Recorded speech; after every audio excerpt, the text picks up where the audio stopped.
makes use of it. Casting, looking for the solo onto Doran, gets him into the brush and takes him down. In this bottom lane. It's level 3. Oh, God. Okay, now I'm going. This kick is going to have to be extraordinary. As Carrier picks up turret aggro. First, the kill goes over to Teddy. And now Ona is going to die to the turret as well. An absolute disaster. Namgung collects a red buff. And the bros win everywhere. So we saw in our last series, first series of the day, Genji against the dive came through, which they did not have there. Now, in the top lane, we see level 3 hit by casting. He's already poked down Doran a bit, but getting that level 3 just means Doran doesn't have the tools to match him. Man, that was beautifully done by casting. You can see still have barrier, but Carrier not going to quite be able to kill him just here, as Namgung is trying to keep Ona busy for the moment. Beat drop comes in, Teddy in such a precarious position, and is able to dash into the dragon pit, and is going to die. Does have barrier, and Carrier is very close to dead. The dragon and the flag from the sky will take down Carrier. Pays now trying to protect his jungler, but Gideon's moving over. Romer's down here as well, and he goes between worlds. And this world that he got to is looking like a pretty good one as he looks for the double, and there it is. Beautiful follow-up from the mid-jungle of Hanjin Brion, able to turn around the play. And despite the fact Teddy goes down, the reward that they get for it reset, or maybe just thinking if the dragon kills me, then the support gets the kill. But Carrier flashes over. And Roma dies. Dead. Yeah. Okay. Oh, dive in the bot lane. Yeah, we're going to look for it. Cataclysm comes down. Pays is very, very dead, but he does have the barrier to buy some time, and he kills Teddy! Oh, no! Just not enough damage here, and Gideon, he wants to throw a flag down, flashes out of the way, and he has the help from the Melio to survive. They try to salvage it, but a one for double kill, but that was not the expectation for me after he gets back to the lane. Is just dying to fake it here. Yeah, eating that stun was the big thing there. Great wall. Then follows the gold department as, all right, Gideon's down here again. Carrier is likely to die. Cataclysm comes in, decent encore, but the culling comes on through, and that's the double for Teddy. Oh, that Crescent Guard was real nice out of Ona. Does manage to shut down the Lucian right after he picks up those kills. Looks like it's still going to be Bro with a bit of a lead, as the flag and drag will be able to get Gideon out of there, and the fire kick is enough to buy the space. Oh, by the way, Carrier has ultimate. Yep, and he's also the only one with flash, as now Teddy is, not able to get out of that one. I'm not entirely sure what he thought was going to happen, but this is, as Namgung actually able to sidestep the volley for now, as the culling comes through.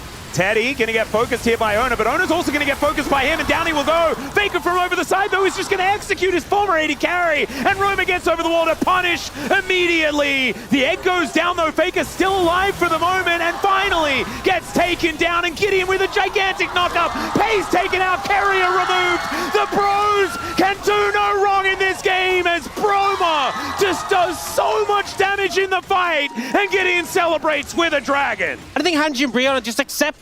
Teddy is probably going to die. About it with Gideon towards the bottom side and with no flash available. He was sitting on a huge shutdown. If they had have got that, that could have got T1 all the way back to almost even. Yeah. Now, they're looking for casting.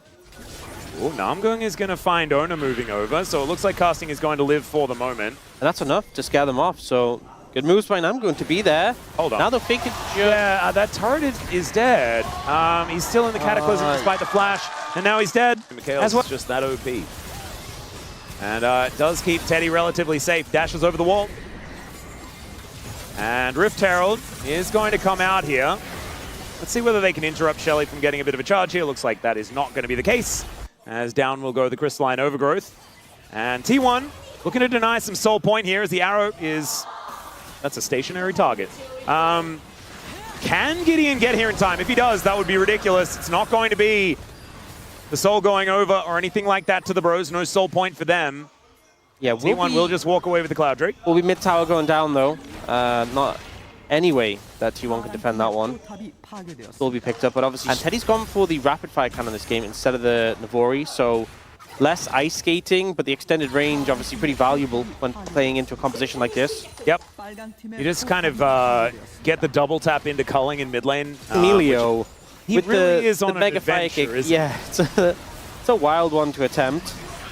That tower's pretty low. It really is. Casting is also in a bit of a similar state. You're wondering how low it is. It's that low. Yeah. All right, this gold lead is falling away.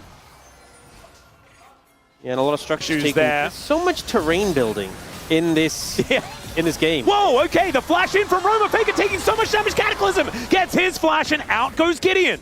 They keep it calm. But now 2 ultimates on cooldown. T1 move over towards the Drake. We're going to take this one down. These health bars looking pretty good on the bro side, but Gideon flag and dragged away from the battle. There's the egg from Faker. The Crescent Guard from Ona comes on forward as Teddy gets a bunch of his health bar back, but there's a lot of cooldowns. Now missing. The Encore goes wide, but Roma is also just out of there. Casting is dealt with. Ona takes him down, and the bros, I think they just witnessed the about face from T1 on the driveway. What is it? The disastrous driveway? The difficult driveway. Difficult driveway. You know what? It makes me wonder, are T1 ever really on difficult driveway? Are they always think they live there. I think they're always just on mellow motorway, and it doesn't really matter the state of the game.